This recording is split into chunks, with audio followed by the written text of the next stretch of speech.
Bonjour à tous. Du coup, oui, ça faisait un petit peu de temps. Plein de choses sont passées. Aujourd'hui, on va faire une petite vidéo sur comment préparer son eau de vie. Septembre, c'est le moment. Il va y avoir les poires, les pommes pour ceux qui ont eu la chance d'avoir des pommes. Le début d'un autre travail.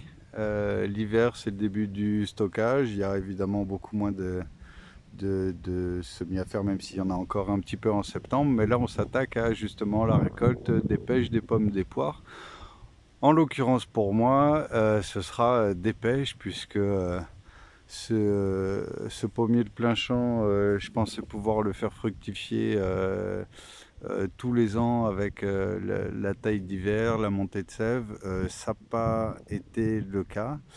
Il a quelques pommes un peu perdues, vraiment deux trois pommes, mais il a pris la gelée et du coup, je ne sais pas si c'est à cause de la gelée ou si c'est un plein champ et qu'il le fait une année sur deux. J'ai pas de certitude. Donc l'an dernier, j'avais pu avoir une grosse production, énorme production sur ce pommier, celui-ci ici. Il y a des poiriers là-bas. Cette année, c'est que dalle, donc je compte que sur les pêches, donc il y aura beaucoup moins de quantité. C'est le jeu, ma pauvre Lucette.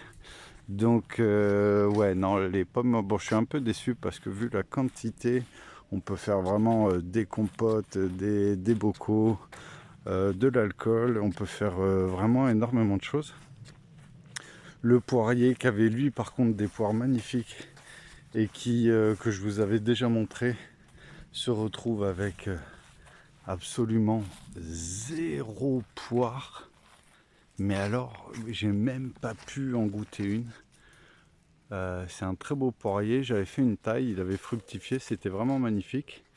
Et puis en fait les frelons, les abeilles, les guêpes les ont absolument toutes bouffées.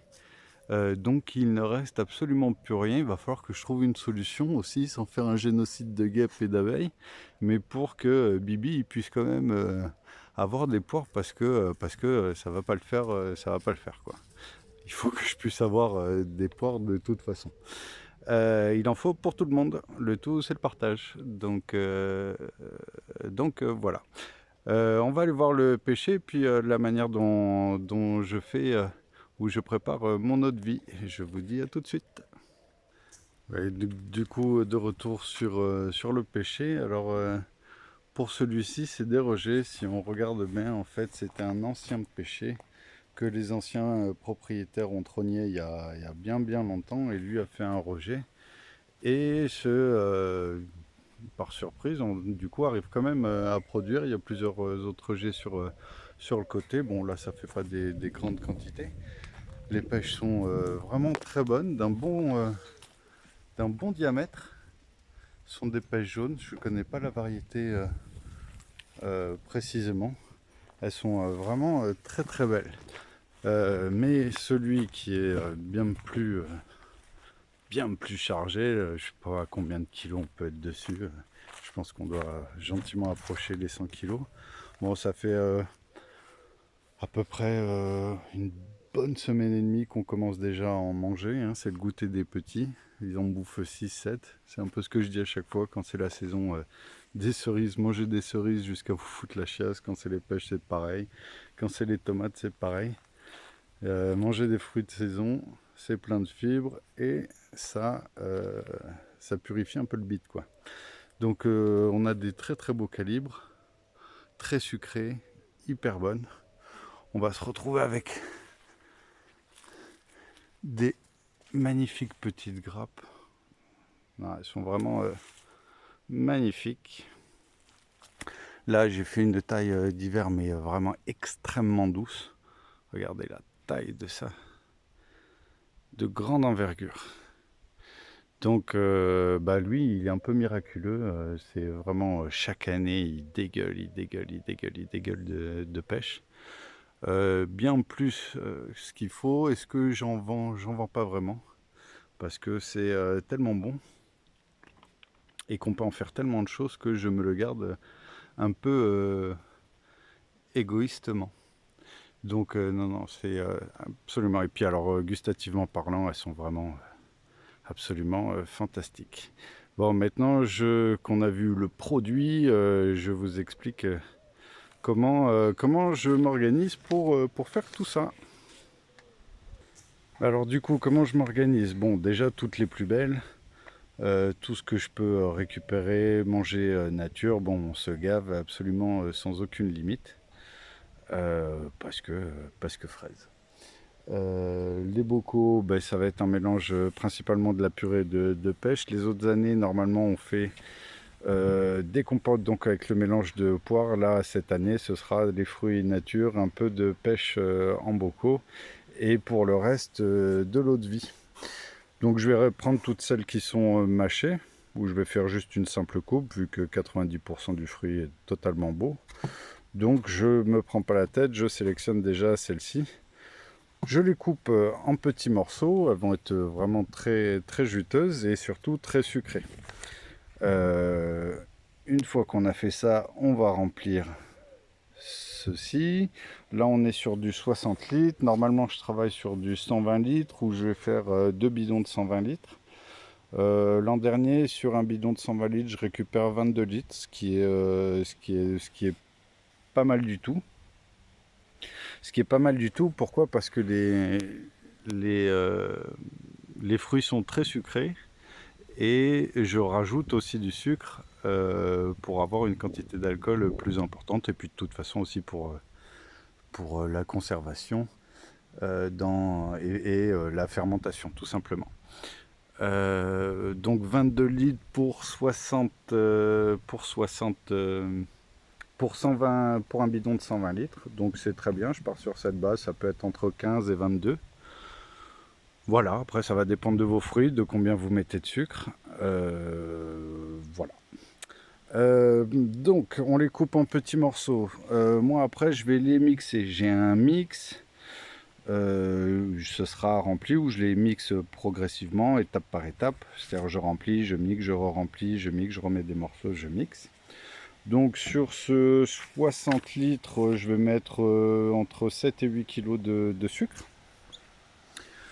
Je vais brasser régulièrement, donc tous les 2 jours en fin de compte. Je vais refermer donc avec le couvercle, mais pas de manière hermétique, puisqu'en fait avec la fermentation il va y avoir la formation de bulles.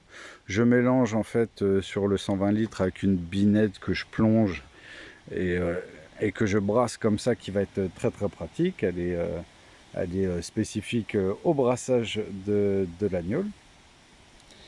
Et quand, donc c'est à mois de septembre, et puis quand il n'y aura plus de bulles, dues à la fermentation, vous allez voir toutes ces bulles qui vont progressivement diminuer, jusqu'au fait qu'il n'y en ait absolument plus. Dans ce cas-là, vous allez le fermer hermétiquement, et vous allez attendre que, en l'occurrence, moi c'est Monsieur Bergerot qui est à la rivière, donc j'ai la chance d'avoir quelqu'un qui distille à 500 mètres de chez moi en bas de la rivière, en plus qui est très gentil avec un pâté de faisan incroyable, puisqu'on casse la croûte là-bas, on passe la journée et on passe un très bon moment avec les voisins qui distillent aussi, enfin qui amènent leurs fruits, et, c'est vraiment généralement une très très bonne journée.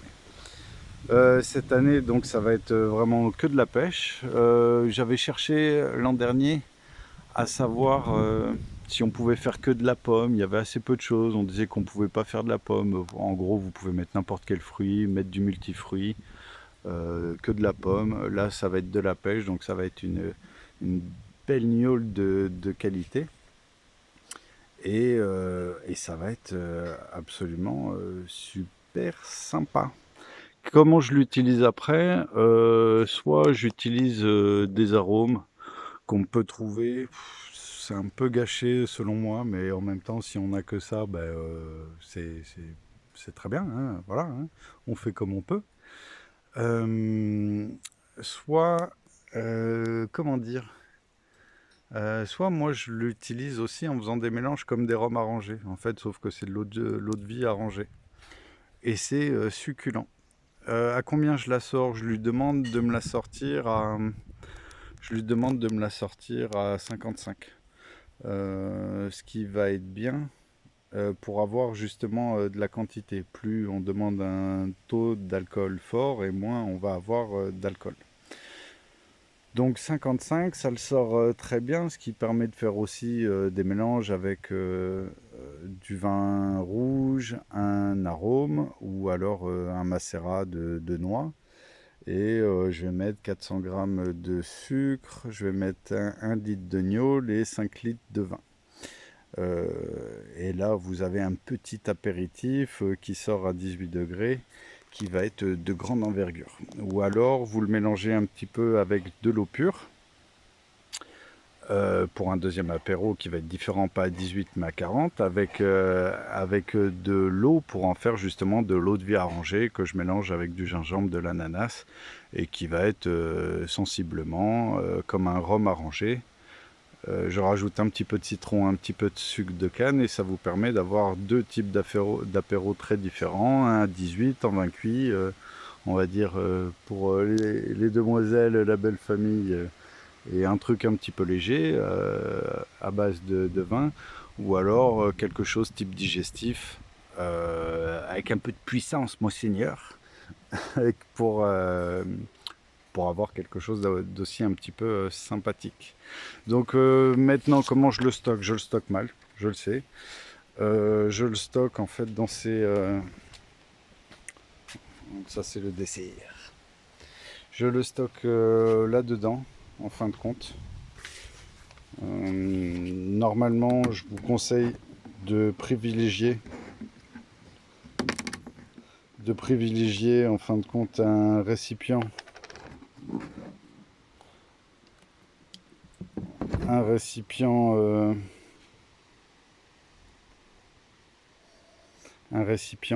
verre, ce qui va être bien mieux. Il faut que je fasse un petit peu de recherche pour savoir dans quelle mesure ça peut abîmer l'agneau, ou en tout cas être gênant de le stocker sur le long terme, vu que ça c'est un bidon de 5 litres, et je vous cache pas qu'on en a 2 ou 3.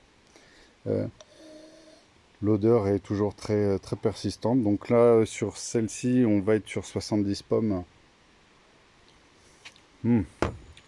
Ça picote. 70 pommes. Ouh. 70 pommes et 30 pêches.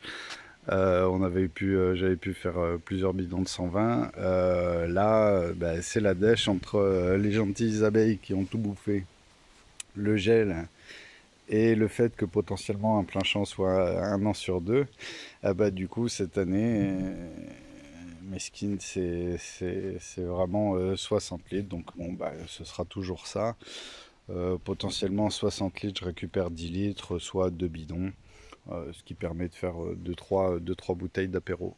Au litre, monsieur Bergerot me facture 2,20 €. Il faut amener donc son bois, lui il travaille au bois. Donc 2,20 € le litre, c'est vraiment très honnête. Je crois que la moyenne est aux alentours de 3,20, 3,40. L'inflation passe pas par chez lui. Ce qui est pas mal, c'est pour ça qu'on mange un petit bout ensemble et on passe un bon moment. Donc 2,30 ou 2,40 de mémoire. Donc c'est vraiment très, très correct, quoi.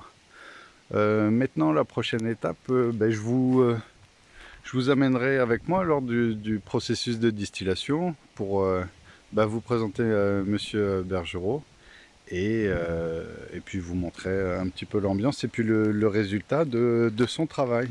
Parce que ce monsieur bosse très très bien. D'autres vidéos vont suivre. Là, il y a eu une petite pause pour plein de raisons. C'est le jeu, c'est comme ça. Je vous dis à très bientôt, en espérant que cette vidéo ait été utile pour certains. Et puis, je vous dis à très bientôt pour de nouvelles vidéos.